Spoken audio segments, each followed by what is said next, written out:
तो जय जगन्नाथ सांग मैंने 13 दिन अपेक्षार अंत आज घटी जाइए। तो वीडियो को टोटाली फुल देखला पर आपण माने जानि परिबे 13 दिन कठिन तपस्या कौन थिला। तो फाइनाली आज होची हमर उड़ा कार्यक्रम। तो उड़ा पाई पूरा लोक माने भरपूर हे गेलानी आ एकजुट हे जाइतिले।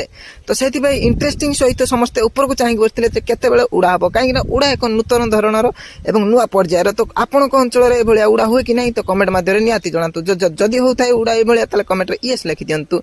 तो लोक माने पूरा इंटरेस्टिंग थिले आ प्रथम उड़ा कार्यक्रम हमर आरंभ हो जाइतिला। तो प्रथम पाठभक्ता जी की लीडर था सी उड़ा आरंभ कर देते। तो तापर कंटिन्यू चलो जनक पर जड़े।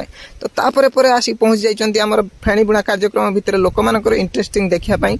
आ ता छड़ा आरंभ हो गलानी आम फेणी बुणा कार्यक्रम। तो आपण मान अंचल केमती फेणी बुणा कमेंट माध्यम निहाती जणातु। तो फाइनाली पाठभक्ता पर आम आसी जाइए पार्वती देवी और पार्वती देवी पूरा फेणी सहित विभिन्न प्रकार लड्डू सहित चॉकलेट मिठा विभिन्न प्रकार बनुचंती। तो ता छड़ा लोक मैंने कुड़िया जो इंटरेस्ट ता छड़ा लुगा मिलेगी लोक मैंने कुड़ुचंती किंतु लुगारे पड़ुची कि नहीं सेटा भी डाउट रे अछि। तो फाइनाली उड़ा हो संध्या हो गलानी। तो संध्या टाइम हो गलानी। तो माने हमर काम ड्यूटी पड़ी गलानी। तो आमे जीवु एबे घर को। तो रहिली सांग माने जीवा समय रे गोटे कथा भूलंतु नहीं, चैनल को सब्सक्राइब कर दियंतु और वीडियो को लाइक कर दियंतु। जय।